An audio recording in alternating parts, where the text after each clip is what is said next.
How can we consciously address bias as we move through our workplaces and lives? While there is a clamor for action, action without awareness leads to inauthentic and performative behavior that repeats the cycle of systemic inequality. In order to be aware of when we are acting from an unconscious bias, we need to be able to identify when they're happening. Instead of this causing you distress or feeling hopeless, I invite you to embrace the complexity of being human. My name is Stacey Gordon. I'm an executive advisor to senior leaders in the field of diversity, equity, inclusion, and belonging. I spent years working in Fortune 500 companies and nonprofit organizations specializing in diversity and inclusion. And today, I hope to bring awareness to the topic of unconscious bias. In this course, we're going to talk about unconscious bias and the impact it has on business. You'll be introduced to some common types of biases that have a large impact in our workplace processes and environments, so you'll now begin to notice the effects of bias in your workplace, in your schools, and in your communities. This awareness is what is needed to begin to make the necessary changes in our behavior, and throughout this course, I'm going to ask you several questions. I recommend you write down your thoughts as we go, so grab a notebook or a writing tablet, and let's get started.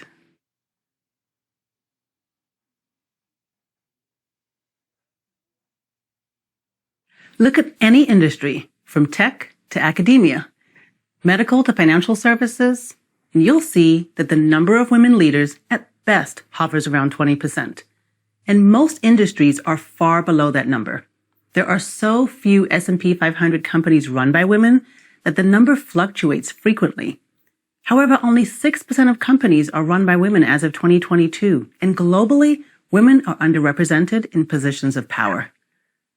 Understanding that gender isn't binary, but acknowledging that the data we have access to is, when the world population is basically an even split at 50.4% male and 49.6% female, that ratio should also be reflected in leadership, in the workplace. But it isn't. So what is affecting the numbers? And what happens when we dig beyond gender? As of 2020, less than 3% of Fortune 500 board directors are openly lesbian, gay, bisexual, or transgender. It's likely that unconscious bias accounts for some of these gaps. So the question then is, what is unconscious bias? Unconscious bias refers to the attitudes or stereotypes that affect our views, our actions, and our decision-making ability. The scientific research in this area is compelling. It demonstrates how unconscious bias is automatically activated and affects how we think day to day. It also impacts hiring and evaluation processes and contributes to the lack of workforce diversity. The unconscious part of this concept indicates we are not actively aware that the root of those decisions are impacted by the stories, beliefs, and perceptions we may have of others. Bias implies that we are skewed in some way in our decision-making. But unconscious biases are a fact, not a judgment. Everyone is biased. Each of us holds a set of perspectives that help us navigate a complex world efficiently. And the word bias immediately makes some people feel as though they're being attacked. So I'd like to put you at ease while watching this course. If you're here because you're curious or because you've been asked to watch, I'd like to ask you to be open to new ideas. Sit back, take a deep breath, and really think about the things we're going to discuss. If at any point in time I say something that evokes an emotional response in you, pause the video and dig into that emotion. Investigate it. Ask yourself why you're confused or frustrated. Make a note of it, then come back and join me. At the end of the course, if you're still feeling that emotion, I've included sources, research, and content to aid in further development on this topic in the exercise files. My goal is to bring awareness to a subject that is misunderstood and in some cases unnecessarily overcomplicated. So I'm going to attempt to simplify unconscious bias.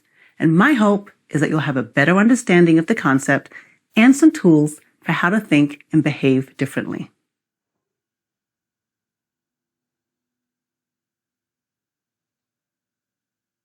Is a small amount of bias really going to dramatically affect your workforce? The short answer is yes.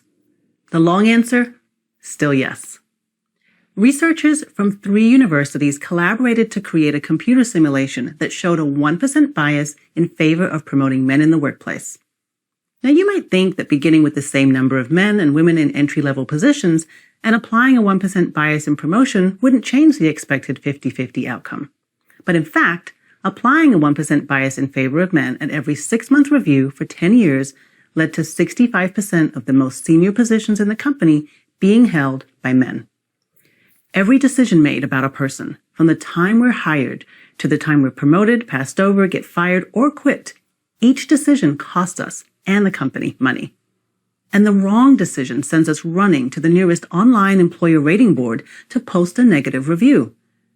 Failure to attend to unconscious bias in the workplace can even impede positive organizational change and organizational resilience. And that makes total sense. I mean, once I realized how detrimental a 1% differential in pay can be, I was angry. Never mind what it looks like when it's a 5% or 10% difference. The results are something we need to focus on.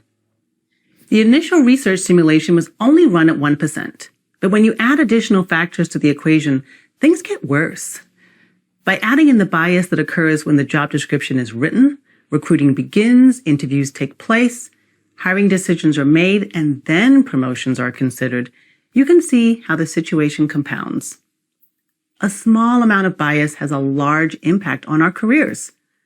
The effects are dramatic and exponential, and as we continue to shine a light on unconscious bias, we need to also keep in mind that candidates are increasingly making decisions about job offers based on a company's reputation and management of diversity issues.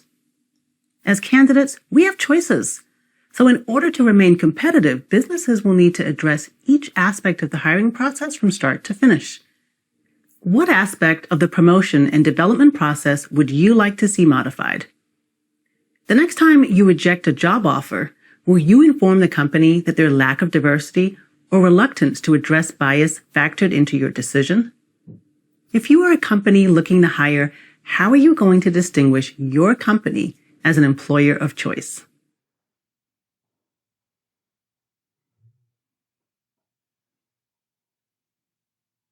In his book, Beauty Pays, Daniel Hamermesh, a professor of economics at the University of Texas at Austin, studied the relationship between personal attributes and economics. Hamermesh confirmed that skinny people make more money than overweight people. Tall men are promoted more often than short men. White women are paid more than black women, and much more than Latina women. Bald men make less money than men with a full head of hair, yet men in general are paid more than women. Differently abled and LGBTQ+ professionals make less than men across the board as well. Why does this type of bias happen? I don't think anyone sets out to do this on purpose, yet it happens consistently enough and on a large enough scale for it to be studied. If someone has an attribute we find favorable, subconsciously we think that person is good. And of course, we want to associate with good people. It's this unconscious need to categorize people that leads to the kinds of decisions that favor some and leave others out. According to studies in cognitive science, our brains receive 11 million pieces of information every second, and we can only process 40 of those details consciously. This makes us more than 99% unconscious. The unconscious brain is working to minimize how much energy it uses by automating certain predictions and perspectives. This automation allows us to have more energy and awareness in case we need to respond to threats. Our minds are working with what it is exposed to and stores evidence for, which means it has no inherent idea of right, wrong, good, bad, truth, or lie, unless we ascribe it or learn it from others. Sadly, this lack of awareness or attention to our perspectives means we don't realize just how biased we are. Ask anyone if they're biased, and very few will admit it, and those who do are unaware of just how deep the bias actually runs. So pinpointing bias is hard, but not impossible. According to the Cognitive Bias Codex created by John Maguni III and Buster Benson, there are an estimated 180 cognitive biases, and the list is frequently updated. This codex is a useful tool for visually representing all of the known biases that exist to date. You may have heard of the term cognitive bias as a synonym for unconscious bias, but cognitive bias is not a synonym for heuristics. Heuristics are nuanced, and the Cognitive Bias Codex organizes biases in a meaningful way while listing heuristics and biases under the same label. Daniel Kahneman, in his book Thinking Fast and Slow, explains the difference, and I simplify it like this. Heuristics are the shortcuts that humans use to reduce task complexity in judgment and choice, and biases are the assumptions we make based upon those shortcuts. Our assumptions affect our behavior, and our behavior affects everyone around us. By understanding that we're all biased, we can make the decision to work together to be more conscious of our thoughts and actions when relating to others.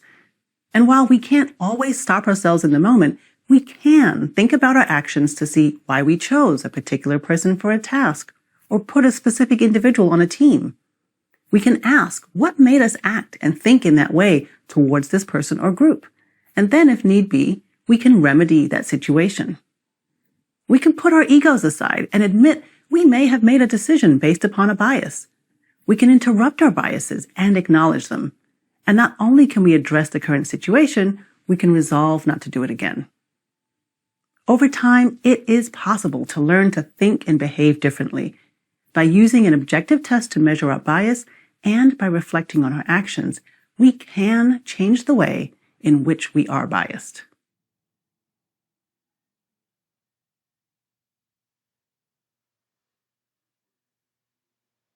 When we're in the workplace, it is natural to seek out colleagues we have something in common with. Perhaps we grew up in the same town, or both have kids, or went to the same school, or have friendships or connections in common. While sharing things in common is an incredibly human instinct, it's important that we don't allow this familiarity to color our decision-making.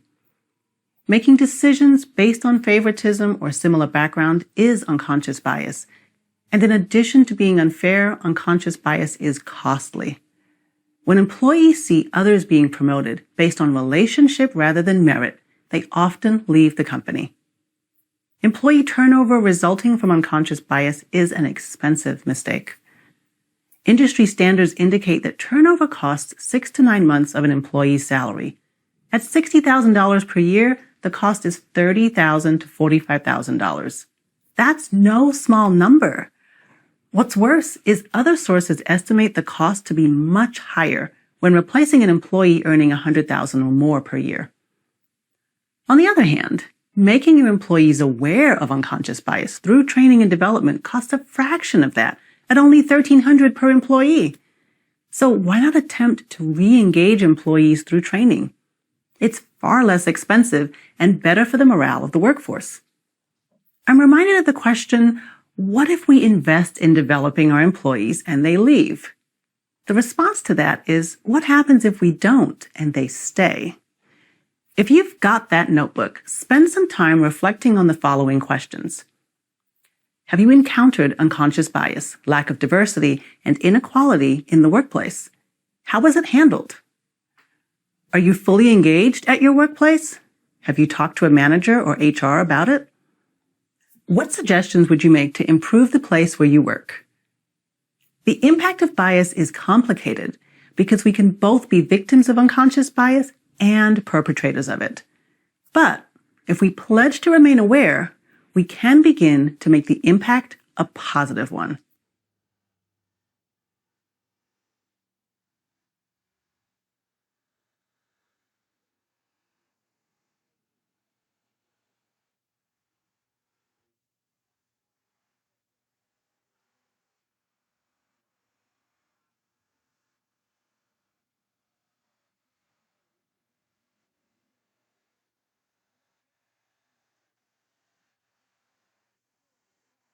Parenting is hard, and we're told that playing favorites is wrong. And so as parents, we struggle to make sure everything is fair. But if you have a sibling, or if you're a parent yourself, it isn't difficult to tell who the favorite is. And for that, you can place the blame squarely on affinity bias. Affinity bias is the tendency to warm up to people like ourselves, We favor those who have something in common with us. And so as a parent, the child who plays the same sport you did in high school, or who has your creative gene, is usually the one you relate to the most and are closest to. So how does this equate to unconscious bias in the workplace? If the person you have to write an evaluation of is someone who graduated from your alma mater, you may rate them higher than the person you have little or no connection with. Unconsciously, the person with whom you have a perceived affinity will automatically have an edge over the others, whether they deserve it or not. Reducing our unconscious bias as we interact with others at work can be accomplished by creating standard processes that will help you to pause before you react in favor of or to the detriment of someone in a review process. Working off a structure that you can apply to everyone will help to lessen the influence of bias in your decision-making processes. Standardization also slows down the process so that your automatic and unconscious gut reaction can be replaced with methodical and deliberate action. Think about the last time you chose someone to work with. Why did you select that person? If you've participated in a 360-degree review for a teammate, were your comments objective or based on feelings? Affinity bias can work in especially detrimental ways during recruitment and promotion. Minimizing bias is not impossible, and in fact, with conscious thought and standard processes, you can go a long way towards making a positive difference that can be seen and felt by others around you.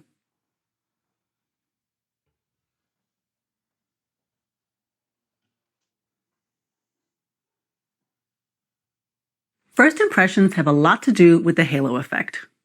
When I was a teenager, I had a friend my parents liked because she was polite and got great grades.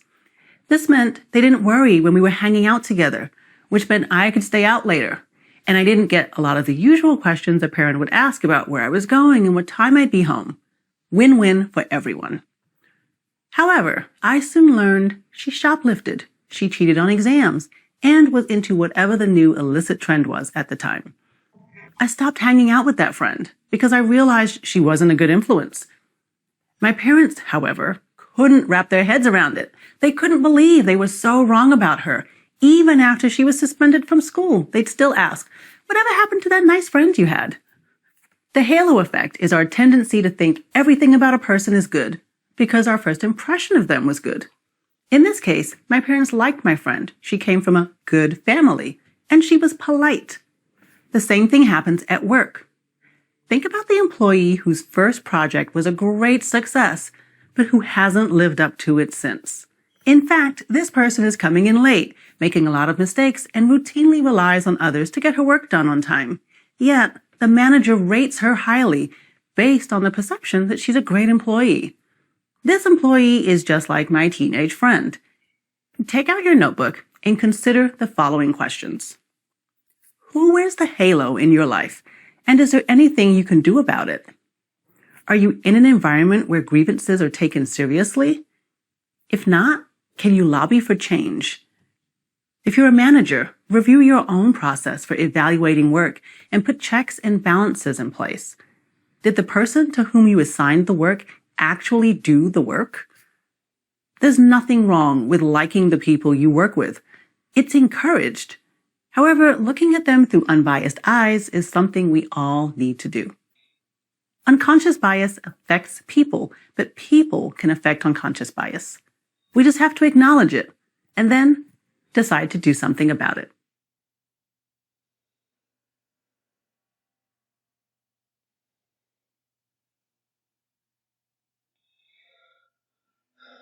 The University of North Carolina Executive Development Program defines perception bias as the tendency to form stereotypes and assumptions about certain groups that make it difficult to make an objective judgment about individual members of those groups. While affinity bias and halo effect tend to be specific to an individual and our perception of them, perception bias is typically based on a larger labeling of a group and influences everyone associated with that group. Meaning, if we have had the experience that our neighbor's child who volunteers at a local retirement community is generous and helpful, when you meet another child who has also volunteered in a similar way, you might have a difficult time seeing any of his negative traits. And As I keep pointing out, we apply the same logic to people we work with. According to a study led by researcher Moss Rakusin and published in the Proceedings of the National Academy of Sciences, there is an assumption that men are better suited for science and technology-related projects than women. So how does this affect women?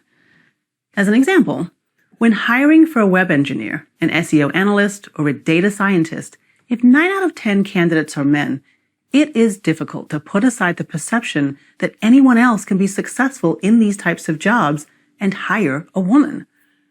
Our experience has shown us that men work in these roles, not women, so we gravitate towards the perception we are accustomed to. While there are many programs in place to increase the number of women in these fields, the disparity cannot be addressed until women are perceived as just as capable as men in traditionally male-dominated fields. The problem actually lies in the bias that makes those assumptions in the first place and not as much in the hiring process. If the bias is based on stereotype rather than fact, the act of overlooking underrepresented groups of people will continue. Further, if we don't stop and question when the bias is reinforced by the inequality we see, then we will continue to believe and perpetuate them. Tackling the underlying unconscious bias can be achieved by acknowledging the problem exists, ensuring there is widespread awareness of it, resolving to do something about it, and becoming accountable for your actions. With this in mind, what steps can you take today to change your perceptions? The next time you make a statement about someone, ask yourself if that statement is based in fact. And facts need to be questioned too. It might be factual that all of the engineers in your department are able-bodied males, but is that a fact you want to remain unchanged? Remaining curious and questioning assumptions is a great way to keep our minds sharp and our actions unbiased.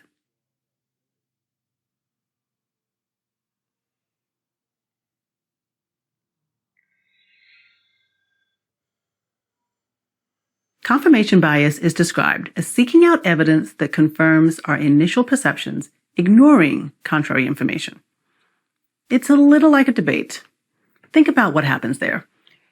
Each side prepares for their argument with facts, figures, and studies that will support their position, and they will disregard or find fault with the opposing viewpoint to win the debate.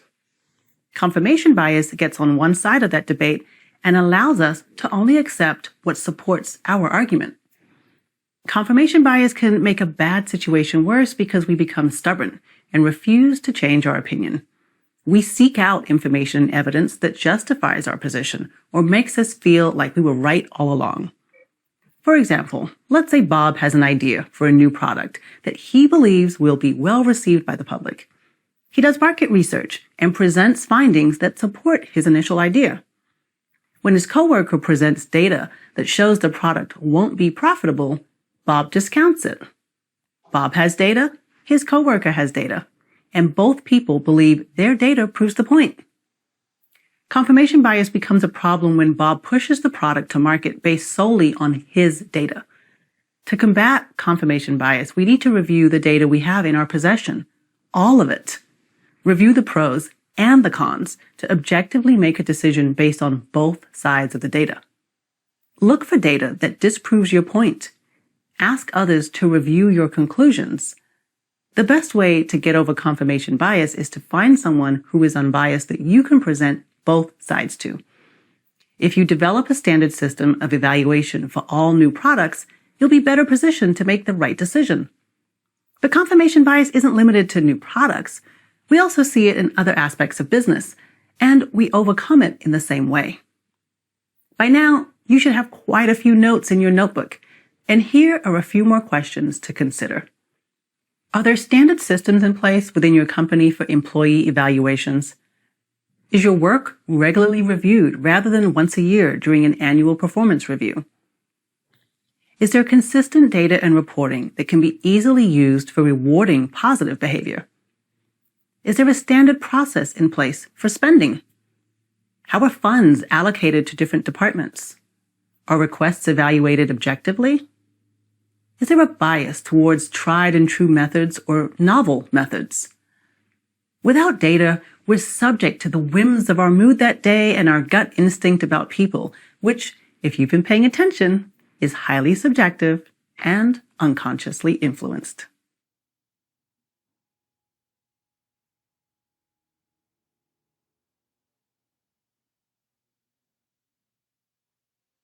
Was high school or secondary school fun for you?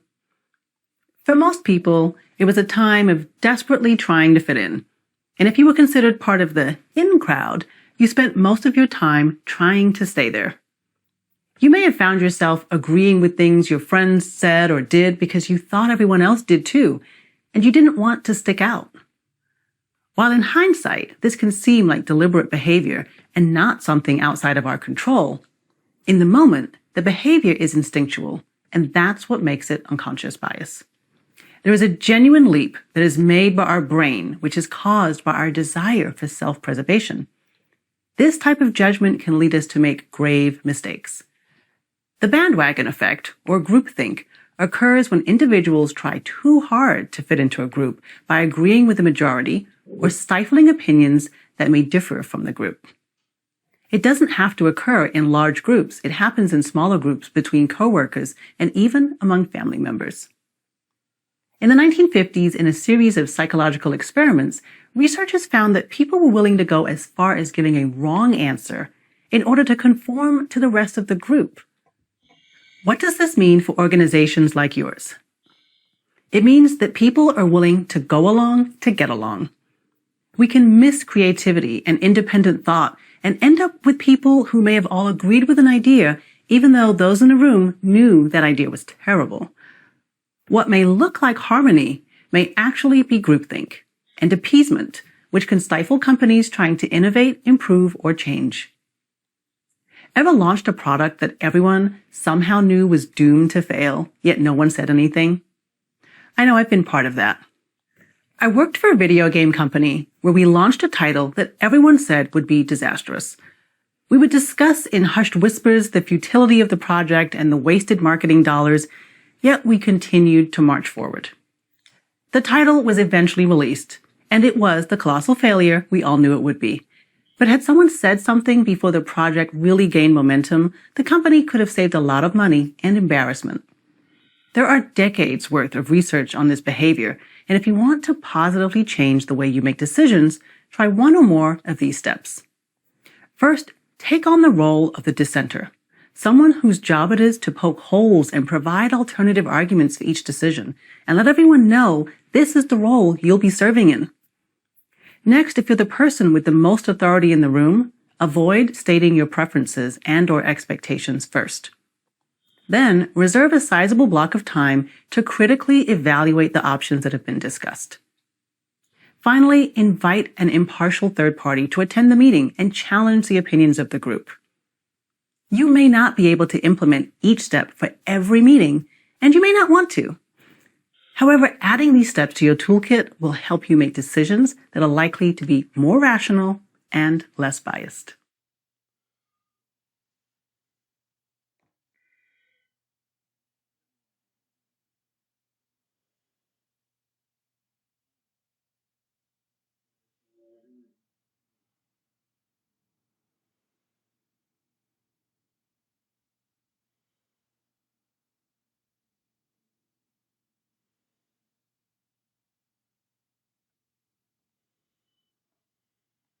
By this point in the course, we've learned what bias is, that we're all biased, and we've identified common examples of unconscious bias. So what do we do with all of this newfound information? First, disrupt unconscious bias by increasing our awareness and then finding evidence that challenges those biases. Remember, unconscious bias runs rampant when we forget to bring decision-making into conscious thought process. Biases are reinforced when we allow ourselves to continue functioning with them unchallenged. Let's stop it early. Second, we have to stay in growth mode. Remember that learning is a continuous journey, not a destination. I get so many questions about what's the next right thing to do, and there is no one thing. You have so many options before you. There are many more courses in the LinkedIn Learning Library, some of which are from me. So if you liked this course, check out my course on diversity recruiting. If you visit my website, you can purchase my book, Unbiased, Addressing Unconscious Bias at Work.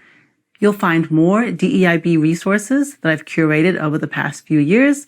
And if you decide you'd like a live version of this content for your organization, you can find everything you'll need to make that happen.